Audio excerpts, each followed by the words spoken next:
bienvenue dans cette formation SPSS. Alors dans cette vidéo, je vais vous montrer comment coder et analyser une question conditionnelle. Alors une question conditionnelle, c'est une question qui est conditionnée par la réponse de la question qui la précède. Par exemple, nous avons dans ce cas deux questions. La première, avez-vous déjà consommé le produit X? Et nous avons oui, non. Puis la question qui suit, nous avons si oui, veuillez préciser votre degré d'acceptation du produit.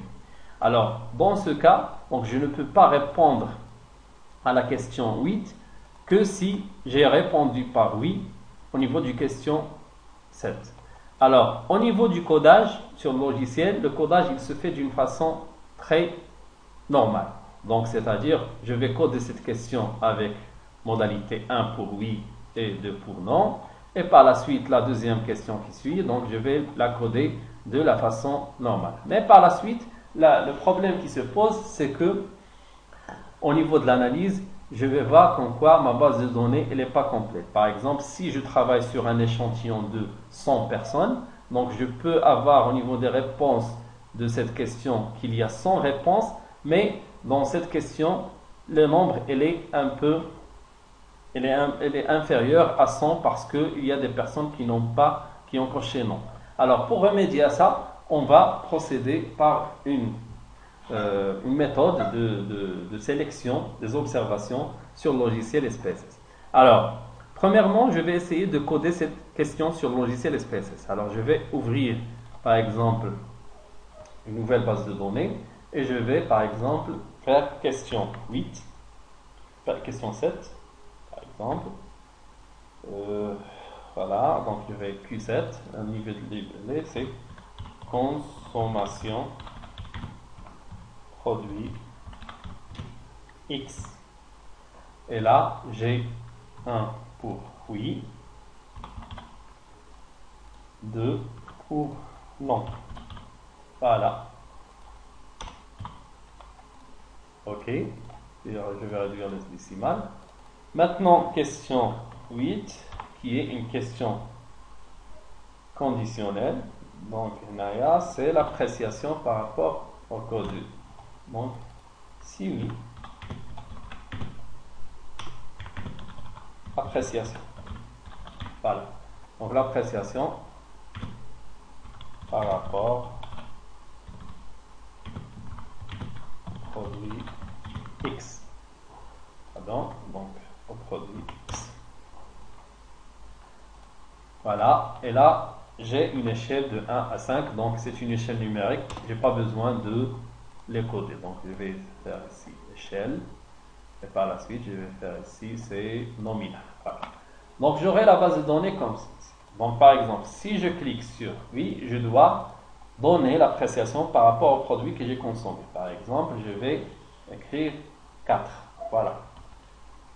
Donc, si je clique par exemple, donc je vais réduire le décimal. Voilà.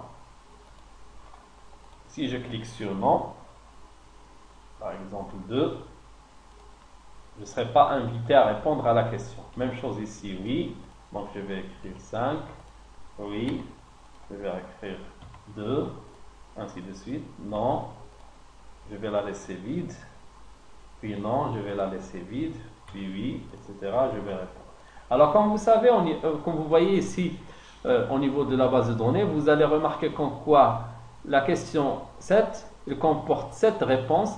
Par contre, la question 8, elle comporte 4 réponses. Alors, dans ce cas, le logiciel il va considérer un peu les colonnes vides comme des éléments manquants. Et par contre, ils ne sont pas des éléments manquants, mais le répondant n'est pas concerné par cette question.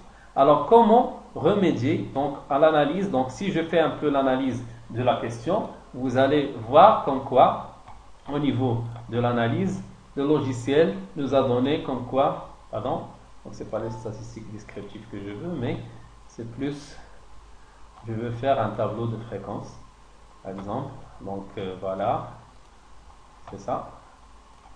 Donc voilà, vous allez voir comme quoi il a considéré un peu les colonnes vides comme des valeurs manquantes. Alors, pour remédier à ça, j'ai deux possibilités.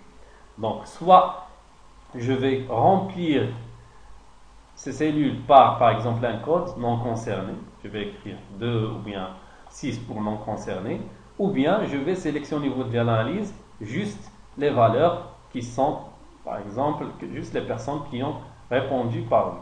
Alors, comment je vais faire ça? Donc, je vais cliquer sur Données, sélectionner des observations. Voilà. Alors, par la suite, je vais sélectionner juste les oui. Par exemple, faire les analyses sur juste les personnes qui ont répondu par oui. Donc, dans le cas, je vais sélectionner selon une condition, si, par exemple, donc, si la question 7 est égale à 1. 1, c'est le code des oui. Poursuivre. OK. Vous allez voir au niveau de la base de données comme quoi le logiciel il a barré les questions par exemple les noms, qui ne sont pas concernés. Donc c'est-à-dire toutes les analyses qui vont être effectuées par la suite, ils vont concerner juste les personnes qui sont, par exemple, concernées par la question. Alors si je refais un peu le tableau d'effectifs, voilà, fréquence, donc si je fais oui, donc vous allez voir ici, j'ai 0 manquante, et comme ça j'ai remédié un peu aux valeurs manquantes et aux cellules qui ont été considérées comme des non-réponses. Et voilà, nous avons toujours ici les 100% de notre échantillon. Voilà, j'espère que cette vidéo vous a été assez édifiante. Donc on se retrouve dans une vidéo prochaine, Inch'Allah.